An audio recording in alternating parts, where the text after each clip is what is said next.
It's Ciro, and he's a professional thief, but he's on the prowl in the most heavily guarded neighborhood in Buenos Aires. When he passes an unusual SUV, he elbows it, but the alarm doesn't go off, so he picks the lock and breaks in.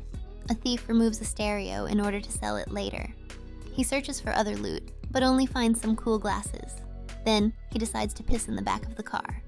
The dirty deed is done, and it's time to get out, but no such luck. The car door won't open. All the doors in the car are locked, even the boot wouldn't open. So Ciro tries to break the windows with his feet, but they're surprisingly strong. Then he realizes that he's caught in a mousetrap. He finds a wrench in the cabin and hits the glass with all his might. But why isn't there a scratch on it? So he decides to remove the panel from the door. Underneath, the car is reinforced with a thick layer of armor. Ciro tries to reach the locking mechanism in the door, but cuts his hand badly. He tries to pry the door open with a wrench, but the armor just makes sparks fly. The hijacker then rips out the seats and the floor mats. Even the underbody of this car is reinforced with a thick layer of metal. But Ciro has one last trump up his sleeve. It's a gun! He shoots at the windscreen, but the ricochet hits him in the leg. Now the car thief is bleeding and the windscreen is as good as new. The guy uses a t-shirt instead of a tourniquet to stop the bleeding. Just then, a girl walks by. She's putting on her makeup and looks at her reflection in the glass, but doesn't notice that someone is standing a few centimeters away. The girl just walks away. Shouting doesn't help, and the car horn doesn't work. Ciro's last hope is to call his wife, but at that moment, the phone's battery dies. All Ciro has to do is drink the rest of his Pepsi and wait to be arrested. By nightfall, he'd made a mess of the car, but he couldn't get out. The wound on his leg hurts so much it makes his teeth clench. Then there's that pesky cricket. But the guy doesn't dare crush his only companion. Even in such a difficult situation, the man manages to sleep. In the morning, he's thirsty, but there's not a drop left in the bottle. But there's condensation on the glass, and he greedily licks it off. He had to turn on the stereo again to listen to the radio. You can get through anything with music. The thief tries to break free again with a wrench, and then there's an incoming call in the car. The number is marked me, and Ciro answers. Dr. Ferrari welcomes a new passenger on board. It's the owner of the car, and he's been robbed 28 times. So he turned his car into a real prison. The alarm system is connected to his personal smartphone. The windows are tinted, the car is completely soundproof and fully armor-plated. The only thing that can be punctured is the fuel tank. But then the petrol will surely explode. Ciro demands to be let out. A few more hours in the sun and he'll boil alive in the car, but the owner just hangs up on him. He does, however, turn on the air conditioning for his guest, and Ciro enjoys the coolness. But then the air conditioning goes on full blast and the temperature in the cabin plummets. Now Ciro is not going to boil. He even had to take the bandage off his leg to warm himself up. The guy plugs the air vents with bits of magazine, but it doesn't help much. Just as Ciro is turning blue with cold, the air is suddenly cut off. And there's the phone call again. The doctor asks, "What would you do if you caught your son stealing?" Ciro would have beaten him and handed him over to the police, but the answer is wrong. The doctor tells how 2 burglars broke into his daughter's house. She gave them all her money to keep them alive, but it wasn't enough. They held his grandson at gunpoint for 3 hours, demanding more and more. Dr. Ferrari suggests he think about it and hangs up. For Ciro, the minutes seemed like hours. Suddenly, a police car pulls up in front of him. Now the guy would like to be arrested. He tries to attract attention, but the inspector only writes a ticket for tinting. You can't tell from the outside that there's someone in the car. It starts to rain, but Ciro can only dream of water. And the call comes again. The owner asks for passport details. The thief agrees in exchange for water. His name is Ciro Bermudez, 36 years old. The owner says there's water in the windscreen washer hose. The thief removes the plastic from the boot door and pulls out the hose. A stream of bluish water fills the bottle, but only halfway. It tastes like washer fluid, but Ciro drinks it all. Outside, he notices how guarded the neighborhood is, how people here are tired of crime and Argentine migrants like him. A delivery man has brought food to a house next door, and Ciro has been starving for a day and a half. In the morning, he takes up the tire iron again and starts making sparks. Later, on the phone, he complains to Dr. Ferrari that he's got a fever. He had to admit that he had accidentally shot himself. He stopped bleeding, but the skin around the wound is burning. The doctor admits it's not good. And since he's shivering, the caring doctor turns up the heat. The doctor says he has only a year to live. He has an inoperable tumor, but it's enough to change part of the world. He spends hours describing how he's been robbed again and again. Ciro had stripped down to his underwear in the heat, but an incoming call interrupts the conversation, and with it the heating.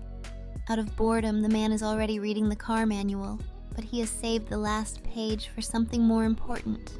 Out of hunger, Ciro starts to eat the paper. Ciro begins to think about his life and even tidies up the car. He uses crayons to decorate the seats with his drawing. Now Ciro carefully goes to the toilet and drinks every drop of his own urine. Suddenly, 2 colleagues appear on the horizon and try to break into the car. Is Ciro really saved? But passers-by stop the villain and give him a good beating. The crowd calls the police, and Ciro can only watch as the thief is taken away by the police. At night, another call comes in, but the guy doesn't answer. He's caught a cricket and is about to eat, but it's a prisoner, just like him. The guy lets go of the insect.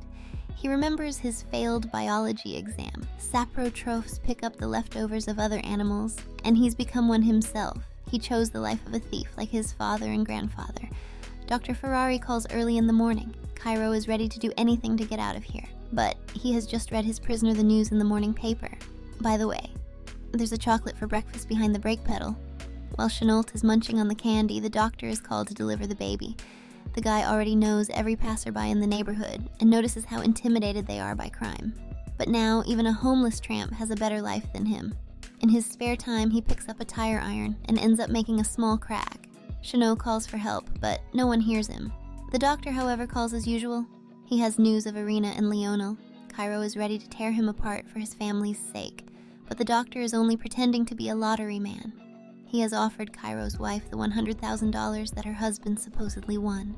She takes the money without a second thought, to leave her thieving husband and start a new life, but the man doesn't believe it.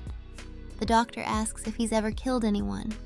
Ciro denies it, but the car owner knows all about the brothers from the tire service, and the bus driver who protected the passengers, not to mention the girl who was run over by the stolen car. In Ciro's opinion, they were all accidents, but the doctor wants to punish him. The man has been charging his battery in the sun, and his mobile phone finally works.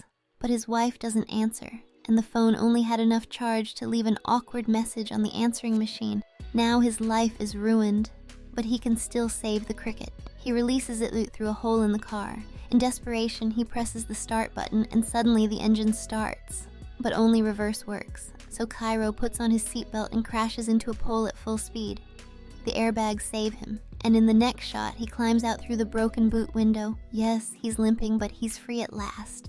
The first thing the man does is go to the bistro. Without even thinking about paying, he drinks a bottle of water and eats a burger. The guard tells the bum to get out.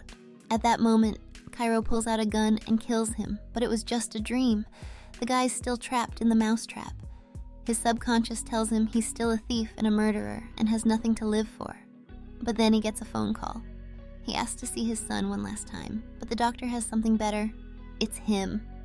A man steps out in front of the car and reveals himself. It's Enrique, and he opens the car door, but smells the stench inside, splashes some freshener before getting in. As a last wish, he brings him a cigarette and places the gun in front of him. Ciro doesn't have the energy to even say a word. The doctor examines his wound and applies pressure on purpose. Urgent call. The doctor is called to maternity hospital, but now he has more important things to do. With a sudden movement, Ciro grabs his gun and shoots the doctor. The killer crawls out into the street but can't walk. To attract the attention, the guy shoots into the air.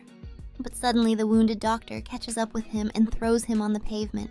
Threatening the thief with a gun, he forces him back into the car, but a patrolling policewoman finds them. Hands up.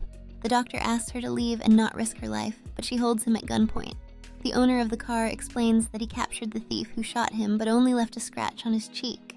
But firstly, policeman orders drop the gun. But the doctor isn't ready to let the criminal. 2 hours later, he's still holding Ciro hostage. Now the doctor has become a criminal himself. A crowd has gathered and journalists are spreading his story all over the country. Enrique pushes a pathos speech to the crowd. If he lets the thief go, the police will release him tomorrow. Soon, a negotiator named Julio arrives. Enrique explains that he is tired of the crimes and inaction of the authorities, and the crowd supports him. The people are tired of being afraid of men like Ciro. A policewoman volunteers to give them a bottle of water. All he has to do is answer, "Thank you, daughter." Enrique relaxes and gives the hostage a drink. The negotiator comes closer and talks to Enrique, telling him about his complicated life. His wife died recently, just like Enrique's. He's also angry at life, but he can't take it out on someone like Ciro. All Julio has is 3 bottles of beer in the fridge, and when it's all over, he offers to share it with the doctor and talk about life. But if he kills the guy, the weight of his death will be on his conscience. Enrique doesn't give in. He helped bring 1,000 people into the world.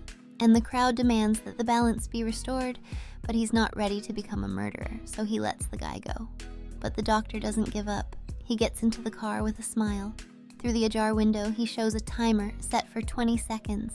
The negotiator understands everything and orders the people to run away.